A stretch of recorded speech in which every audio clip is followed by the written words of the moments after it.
Vamos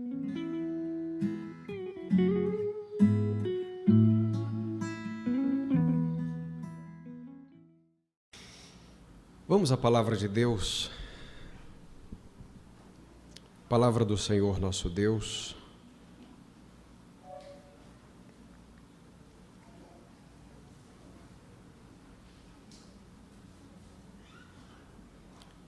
No livro de Neemias, capítulo 8. Neemias, capítulo 8.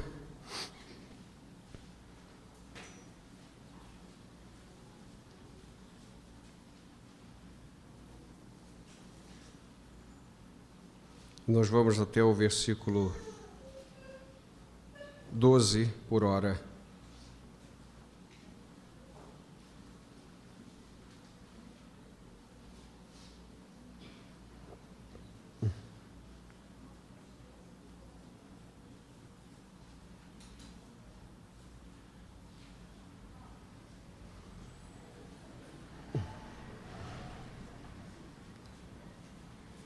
E chegando o 7º mês, e estando os filhos de Israel nas suas cidades, todo o povo se ajuntou como um só homem na praça diante da porta das águas, e disseram a Esdras, o escriba, que trouxesse o livro da lei de Moisés, que o Senhor tinha ordenado a Israel. E Esdras, o sacerdote, trouxe a lei perante a congregação, assim de homens como de mulheres e de todos os sábios, para ouvirem no primeiro dia do 7º mês. Ele leu nela, diante da praça, que está diante da porta das águas, desde a alva até o meio-dia, perante homens e mulheres e sábios, e os ouvidos de todo o povo estavam atentos ao livro da lei. E Esdras, o escriba, estava sobre um púlpito de madeira que fizeram para aquele fim, e estavam em pé junto a ele, à sua mão direita, Matitias e Sema e Anaías e Urias e Uquias e Maacéias, e à sua mão esquerda Pedaías e Misael e Malquias, Rasum, Rasbadana, Zacarias e Mesulão. E Esdras abriu o livro perante os olhos de todo o povo, porque estava acima de todo o povo. E abrindo-o, ele, todo o povo se pôs em pé. E Esdras louvou o Senhor, o grande Deus. E todo o povo respondeu: Amém, Amém. Levantando as mãos, inclinaram-se e adoraram o Senhor com o rosto em terra. E Jesua, e Bani, e Serebias, Jamim, Acube, Sabetai, Rodias, Maacéias, e Quelita, e Azarias, e Josadabe, e Anã, e Pelaías, e os levitas ensinavam o povo na lei, e o povo estava no seu posto. E leram o livro na lei de Deus, declarando e explicando o sentido, faziam que, lendo, se entendesse. E Neemias e o sacerdote Esdras, o escriba, e os levitas que ensinavam o povo, disseram a todo o povo: Este é o dia consagrado ao Senhor vosso Deus, pelo que não vos lamenteis nem choreis, porque todo o povo chorava ouvindo as palavras de Deus. Disse-lhe mais: Ide, comei as gorduras e bebei as doçuras, e enviai porções aos que não têm nada preparado para si, porque este é o dia consagrado ao nosso Senhor, porquanto não vos entristeçais, porque a alegria do Senhor é a vossa força. E os levitas fizeram calar todo o povo, dizendo: Calai-vos, porque este é o dia santo, por isso não vos entristeçais. Então todo o povo se foi a comer e a beber, e a enviar porções, e a fazer grandes festas, porque entenderam as palavras que lhe fizeram saber, ou as palavras que lhes foram pregadas. Louvamos ao Senhor, ó Deus, pela tua santa e bendita palavra. Agora aquieta o nosso coração, para que possamos, ó Deus, em verdes pastos, nos assentar Ó Deus querido, que o Teu Espírito Santo nos ajude aqui. Seja glorificado, meu Deus. Seja honrado entre nós. Não nos negue a Tua palavra, ó Senhor, mas dá-nos o alimento necessário nessa manhã. Glorifica o Teu nome e edifica a Tua igreja, Senhor. Em nome de Cristo oramos. Amém.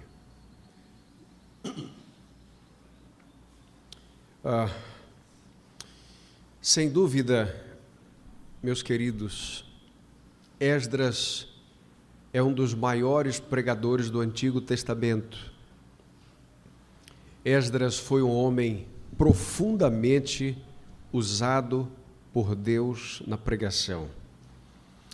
Se você toma o livro de Esdras, no capítulo 7, no versículo 10, está ali o segredo da pregação de Esdras. O texto diz: Esdras decidiu estudar o livro da lei, aplicá-lo e ensiná-lo. Veja, esta é a vida de quem está pregando neste culto aqui. Esdras estuda a palavra, Esdras se veste da palavra, aplica a palavra na sua vida e agora ele prega a palavra. A palavra lhe faz como vestes. Esdras agora está imbuído de pregar aquilo que vivia. Se você toma o livro de Neemias, você sabe que ele faz parte de um conjunto exatamente com o livro de Esdras. Neste primeiro livro, Deus já, de alguma maneira, estava trazendo o seu povo do cativeiro da Babilônia, que durou 70 anos. 70 anos. E no livro de Esdras você percebe que o templo já está presente, já é uma realidade. Deus usa não só Esdras, mas também Zorobabel e outros para que esta realidade fosse possível. Porém, Deus também levanta Neemias, que era o copeiro do rei Artaxerxes.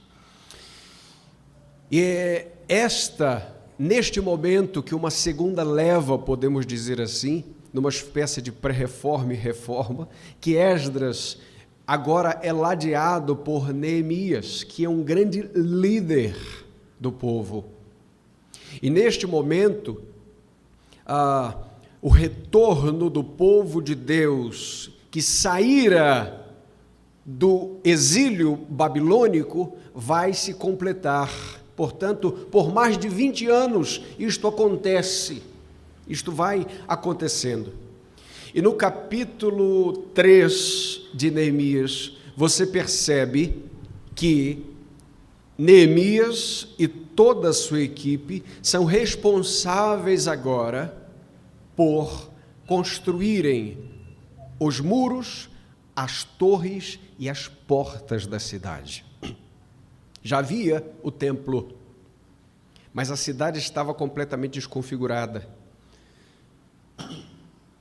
A cidade precisava de identidade.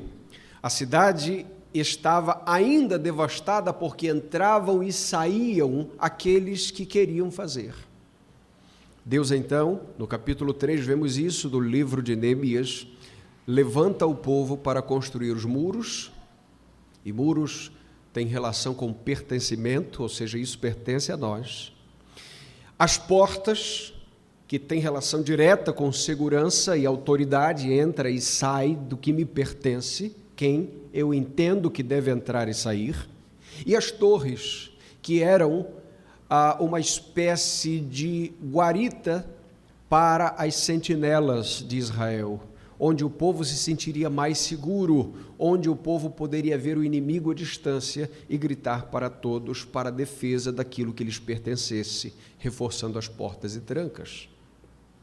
Portanto, Nós temos no livro de Neemias a conclusão daquilo que começou com Esdras no livro de Esdras.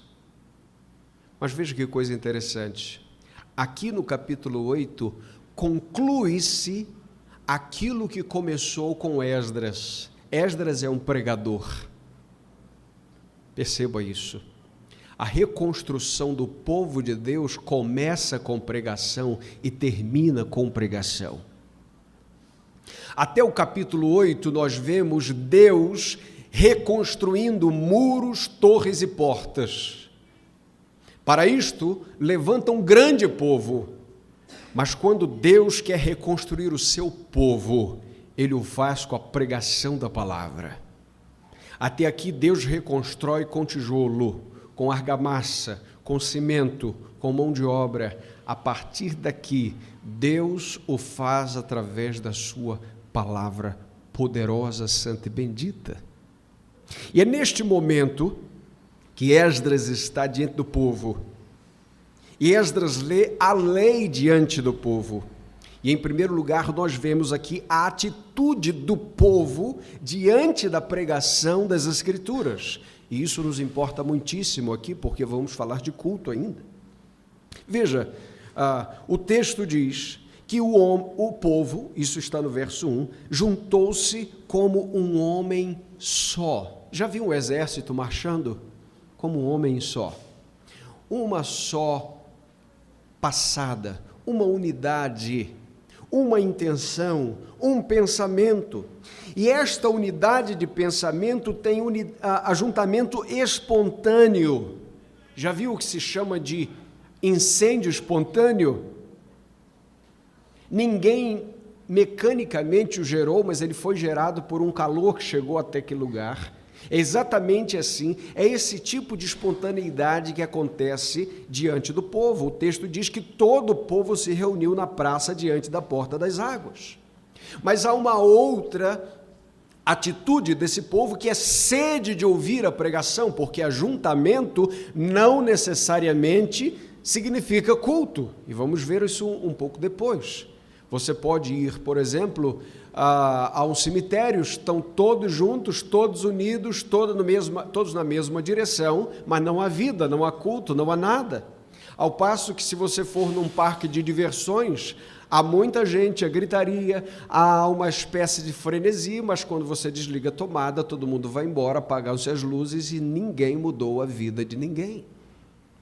Aqui é diferente. Deus está gerando sede para ouvir a pregação, porque o texto diz que eles pedem a Esdras, o escriba, que trouxessem o livro da lei que o Senhor dera a Israel. Meus irmãos, este é um fenômeno que só o Espírito Santo pode fazer no meio de um povo. Quando o povo se levanta e diz: nós queremos ouvir a palavra de Deus. Olha o nosso ambiente aqui.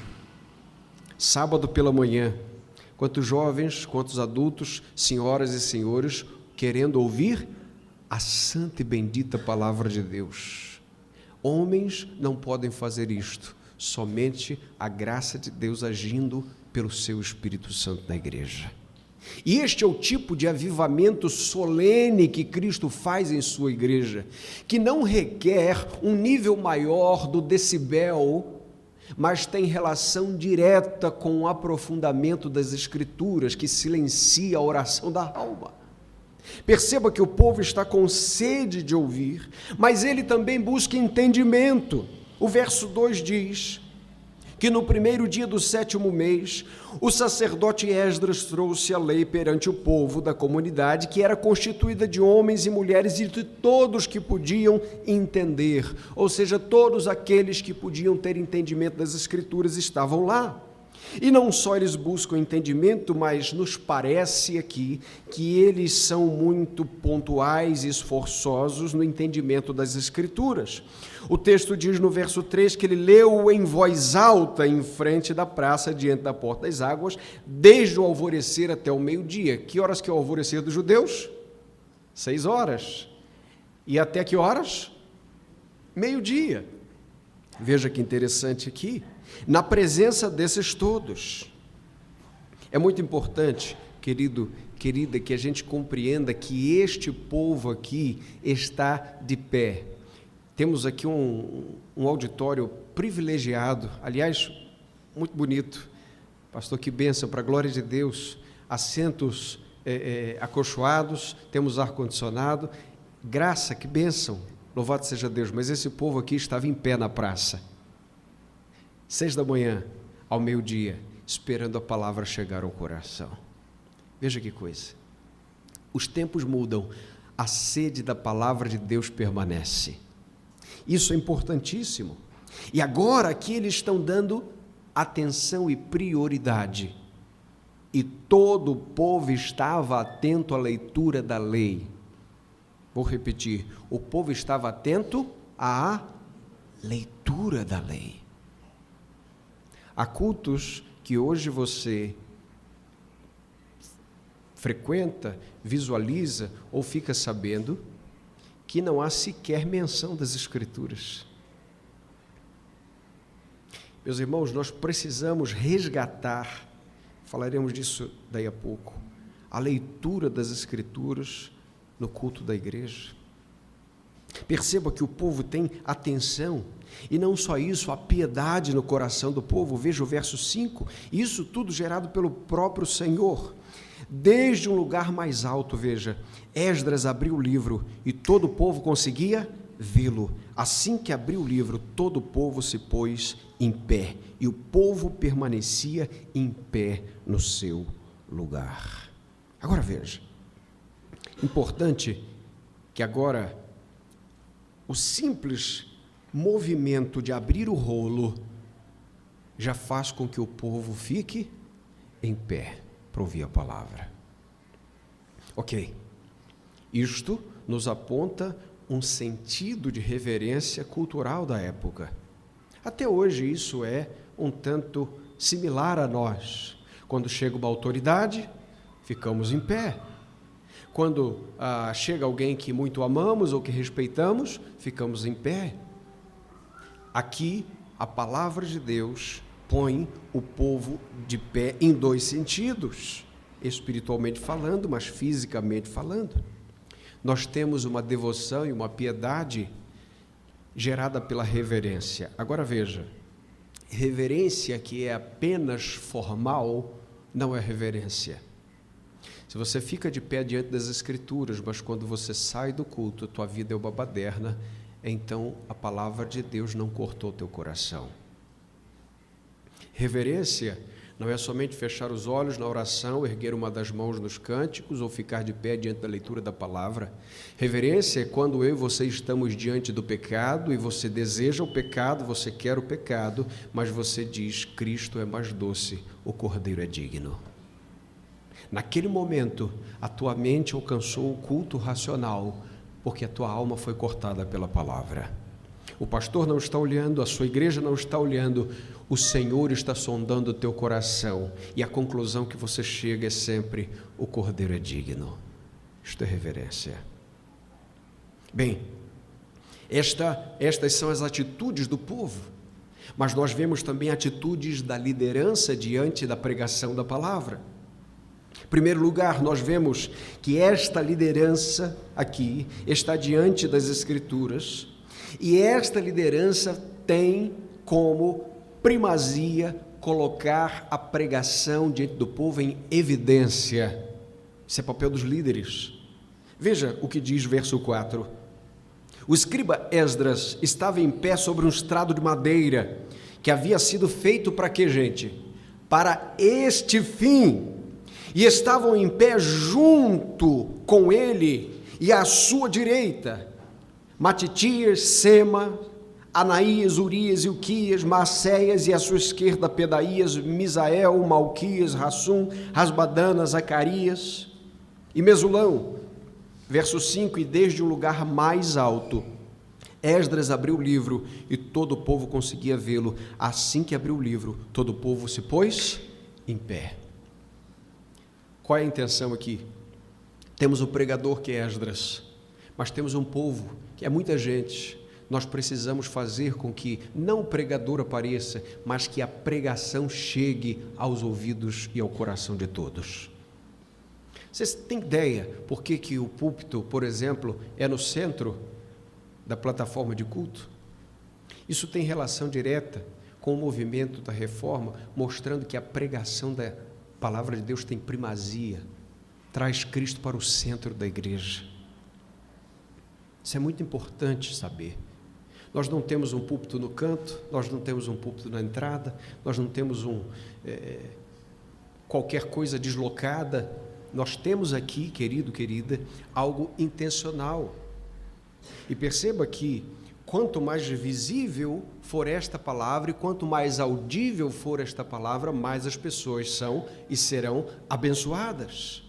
Portanto, a liderança, ela prepara um ambiente para a pregação da palavra. Isso, querido, querida, vai trazer diante da igreja a possibilidade de vencer os perigos contra o próprio evangelho, o liberalismo, o sincretismo, a superficialidade, o pragmatismo, que vamos falar um pouco daqui a pouco, uma espécie de sacerdotalismo. Tudo isso a palavra de Deus vai curando no meio do povo. Bem, a liderança também aqui, ela se mostra capacitada e o povo vai se mostrando fortalecido no entendimento da palavra. Então, eles tornam a palavra a um estado de primazia, mas estes líderes, eles também são instruídos. Veja o verso 7. Os levitas, Jesua, Bani, Serebias, Jamim, Acube, Sabetai, Rodias, Maacéias, Quelita, Azarias, Josadabe, Anã, Pelaías, explicavam a lei ao povo. Veja, e o povo permanecia em pé no seu lugar. Agora veja o verso 8. Desse modo, leram no livro da lei de Deus. Agora ouça isso. Esclarecendo o que liam e explicando o sentido para que o povo entendesse a leitura. Pegou isso aqui, gente? Como é que é o nome disso aqui? Que arrisca? Pregação expositiva. Você lê o texto, explica o texto e aplica o texto. Quem está ensinando isso aqui? Esdras. E Esdras agora ensina a outros líderes a fazer isso. Por quê? Porque eles não tinham certamente um sistema de som tão poderoso como o que temos hoje em dia. E eram muitos, e eram certamente muitas instâncias ali. Agora, estes homens, eles pegam a lei e explicam a lei ao povo. E nós temos aqui uma espécie de presbitério local, ensinando a palavra de Deus a outras pessoas. Eles leem no livro, esclarecem o que leem e explicam o sentido da leitura. Às vezes as pessoas na igreja nos perguntam: pastor, mas eu leio isto e não entendo. E a questão é, por que Deus deu pastores à igreja? Exatamente para que o povo ouça e entenda a palavra de Deus quando ela é explicada aos ouvidos. Meus irmãos, os pastores hoje, fiéis à palavra de Deus, eles vêm numa cadência desde o apóstolo Paulo, quando disse a Timóteo: Timóteo, o que ouviste de mim, isso está em 2 Timóteo capítulo 2, versículo 2, o que ouviste de mim diante de muitas testemunhas, passa a homens fiéis e idôneos para que estes passem a outros. Então veja, Paulo, Timóteo, homens fiéis e idôneos e outros, e a cadeia não para. Chegamos aqui com o mesmo evangelho da graça de Jesus. Por que a igreja precisa da pregação do evangelho? Há uma pergunta anterior a essa: por que a igreja precisa de pregadores do evangelho? Meus irmãos, a igreja que tem um púlpito centrado na palavra deve sorver o máximo até a última gota da palavra pregada. Se você reparar, aqui eu não vejo relógio, mas antigamente, um tempo que eu não era nascido, os relógios das igrejas eram onde? Do lado de fora. Para quê? Para mostrar ao povo: está na hora do culto, hein? Né, pastor? Está na hora do culto. O tempo inverteu, os relógios passaram a ficar dentro do templo e o povo dizendo: pastor, está na hora de acabar o culto, hein? Perceba que isso é gerado pela superficialidade da palavra de Deus. Mas esta liderança aqui está capacitada para explicar as Escrituras. Salmo 119, versículo 130 diz: a exposição das tuas palavras concede luz e dá entendimento aos simples. Meus irmãos, o que eu ouço de pessoas simples me dando aula de vida não está no gibi, porque aquela pessoa vai buscando a palavra de Deus, foi instruída na palavra de Deus e aprendeu a viver como ninguém. Junte piedade cristã com cabelos brancos e você vê o ápice da sabedoria de Deus na vida de uma pessoa. Mas perceba, essa liderança capacitada, ela busca mais capacitação. Olha o que diz o verso 13. Eu me excedo um pouco no texto, sem cometer uma digressão. Veja o verso 13. Temos aqui, leia comigo aqui, na NVI. No segundo dia do mês, os chefes de todas as famílias, os sacerdotes e os levitas, reuniram-se com o escriba Esdras para estudarem as palavras da lei. Pegou a bênção ou não? Eles ensinaram. Amém, esvaziaram o pote. No dia seguinte, eles estão lá com o pastor Léo. Pastor Léo, qual é a próxima etapa? Opa, pastor Neemir, desculpa. Qual é a próxima lição que a gente vai dar para o povo? Líderes da igreja, nós precisamos, sentados, aprender a palavra para que em pé a ensinemos. Foi Spurgeon que disse isso. Alguém que não se assenta para aprender, não pode se levantar para ensinar. Nós vemos uma superficialidade porque muitos que ouviram umas 5 ou 6 informações sobre a Bíblia já se levantam para reunir congregações diante de si. Uma tragédia. Servem palha, feno, isso na melhor das hipóteses. São verdadeiros urubus que levam para os seus filhotes aquilo que souberam caçar. Meus irmãos, a liderança capacitada deve buscar mais capacitação, por isso a figura de um pastor é uma figura que nunca mais deixa de estudar na vida. Morremos estudando, porque vivemos estudando.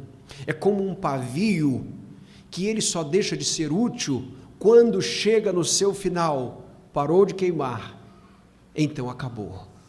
A vida de quem prega, a vida de quem ensina, queima pelas Escrituras até morrer. E há uma beleza nisso, porque nós sempre nos chegamos diante da igreja e diante da palavra com o mesmo calor no coração. Essa semana, antes de sair de férias, aliás, pastor, eu estou de férias, temos o nosso momento aqui, pela mão da providência, mas eu estou de férias, e me assentando com um daqueles que estaria ou estará pregando na igreja, começamos ali então a olhar o texto bíblico, estávamos aprontando as coisas para que tudo ficasse ok, e de repente o texto começou a me envolver, e disse ele, que vontade de pregar esse texto. Ele disse, tira o olho, deixa que eu prego.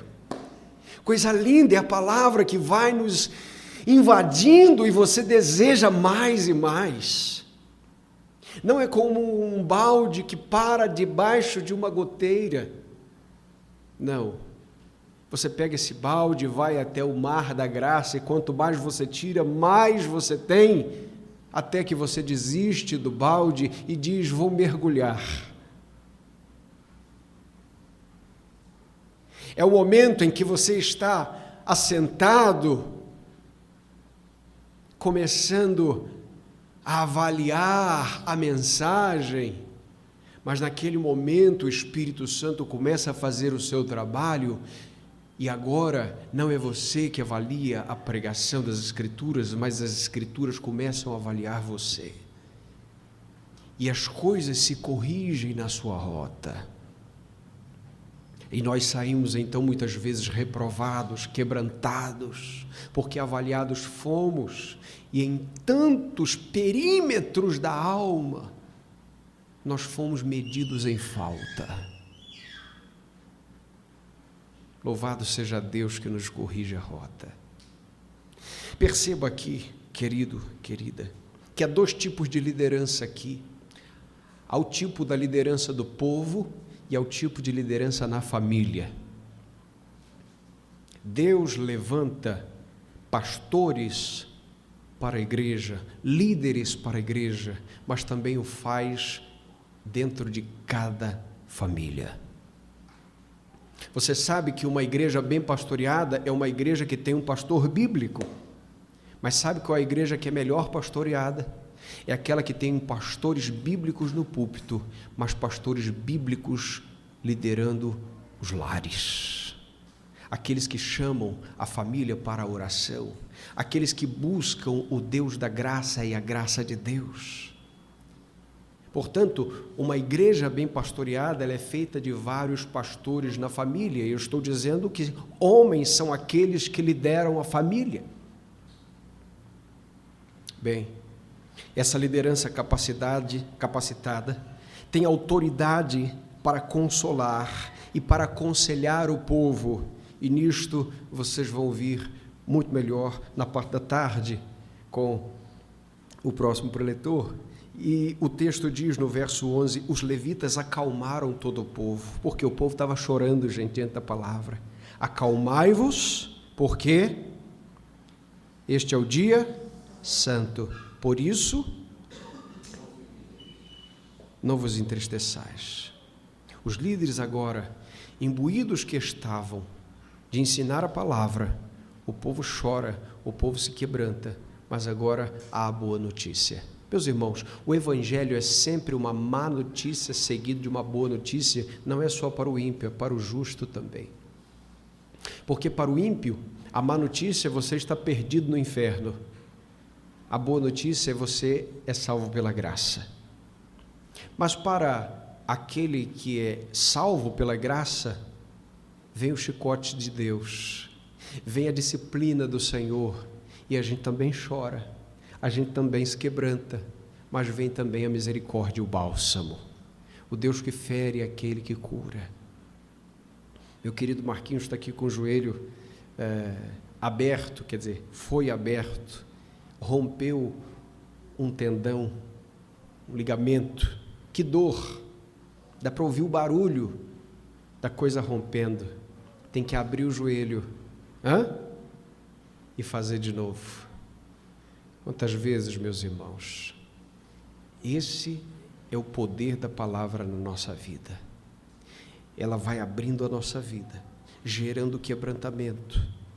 É isso que está sendo dito no versículo 9, gerando quebrantamento. Porque o texto diz que Neemias, Esdras, os levitas ensinavam o povo e diziam ao povo: este é o dia consagrado ao vosso Deus, não vos lamenteis e choreis, porque o povo todo chorava enquanto ouvia as palavras da lei. Sabe qual o problema? Muitas vezes não é do pregador, mas por vezes é uma congregação de olhos secos demais. Uma congregação que já não traz em si mesmo o impacto de ouvir a santa e bendita palavra de Deus.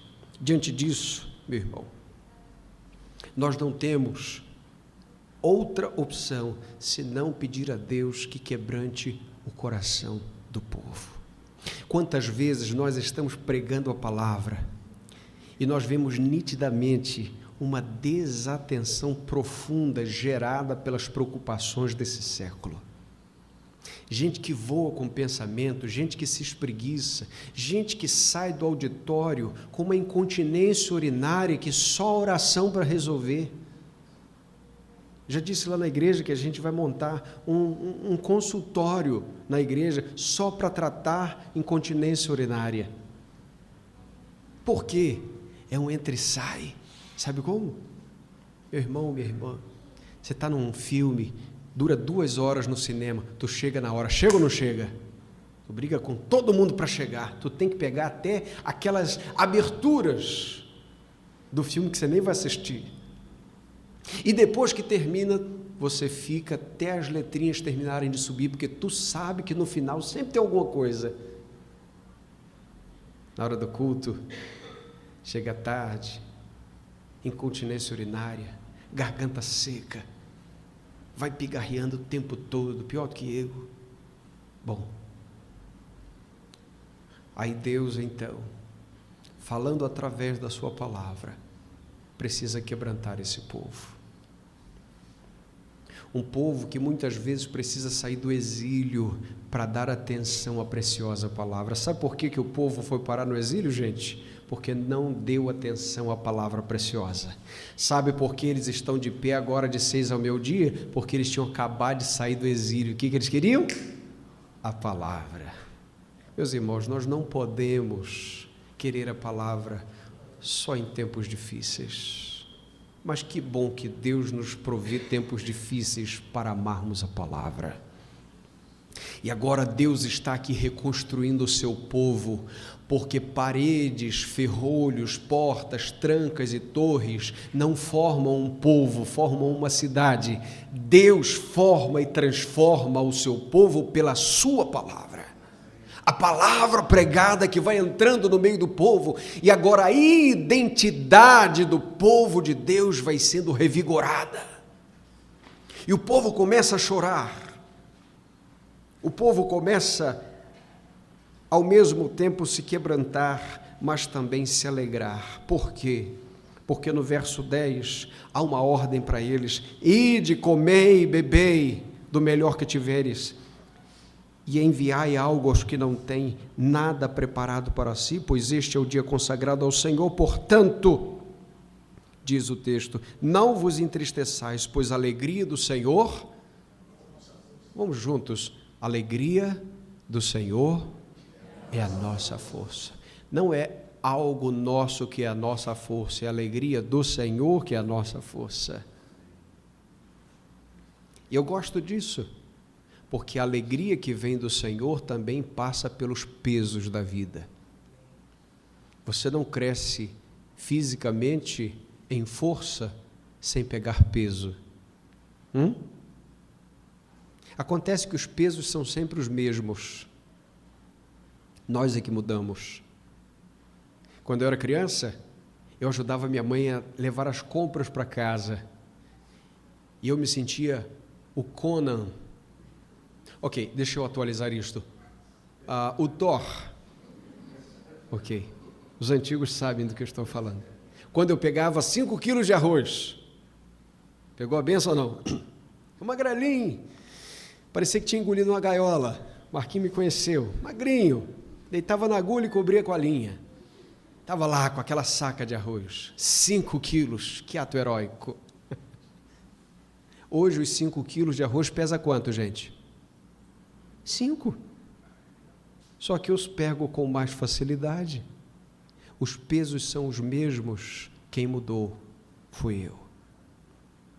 Nós passamos pelas adversidades da vida, pelos pesos e pelas dores e pelas perdas, pelos lutos e pelas lutas, eles sempre são os mesmos. Mas quando a palavra de Deus nos fortalece, então não somos mais os mesmos. E podemos carregá-los, lembrando que Cristo levou a cruz mais pesada. Lembrando que, por mais pesado que pareça, o jugo do nosso Cristo é suave, o fardo é leve. E você sabe que o jugo entre nós e Jesus é o único jugo desigual aceitável, porque o animal maior sempre leva a carga maior, porque as suas costas são mais altas, e o jugo do menor não pega nas suas costas. Jesus disse, pegue o jugo do lado, porque o jugo de Jesus é suave e o fardo fica leve. Acha que está pesado, meu irmão? Jesus está levando a maior parte por você. Sabe como sabemos disso? Nas Escrituras, na santa e bendita palavra de Deus. Isso gera adoração genuína. Verso 6, Esdras bendisse o Senhor, o grande Deus, e todo o povo levantou as mãos e respondeu, amém e amém. E eles se inclinaram, fizeram o que, gente? adorar o Senhor com o rosto em terra. Sabe quando você sabe que a pregação foi de verdade a palavra de Deus? Quando ela não ovaciona a homens, mas quando ela gera adoração àquele que é digno. Cristo é o centro da pregação. Perceba aqui, queridos, nós percebemos quando a pregação das Escrituras foi entregue de maneira fiel, é quando o pregador pode ser esquecido, mas o Deus pregado não é esquecido. Concluímos, eu quero concluir nesta manhã, esta primeira etapa, trazendo algumas rápidas aplicações. A primeira, ao povo de Deus. Busque a palavra do Senhor de maneira incansável. Às vezes, meu irmão, minha irmã, parece cansativo tomar a palavra e lê-la por 1 hora ou 2, num dia de folga, quem sabe. Ou ouvir a palavra por 40 minutos ou um pouco mais. Mas eu estou certo que não parece cansativo passar de 1 hora nas redes sociais. John Piper disse certa vez que o Twitter, o Facebook e outras redes serão muito úteis no dia do juízo para mostrar que falta de oração não foi por falta de tempo. Sabemos, portanto, que a nossa carne não tem fome natural pela palavra e pela oração. Devemos clamar a Deus que Ele derrame isto sobre nós. Segunda aplicação aos líderes, aos pastores, aos pregadores, aos mestres na palavra. Queimemos como um pavio até o final, pregando a santa palavra de Deus. Muitas vezes isso não nos trará qualquer popularidade. Isso não nos vai colocar em lugares de primazia, mas se exaltar a Cristo, então o carimbo de servo bom e fiel terá nos bastado. Que Deus nos abençoe nessa manhã, em nome de Jesus. Obrigado, Pai, por tua palavra, pelo teu Espírito que nos ajuda. Obrigado por esta congregação reunida em torno da tua palavra. Ajuda-nos, Pai. Ajuda-nos. Em nome de Jesus. Amém, Senhor Deus. Deus abençoe a todos. Amém.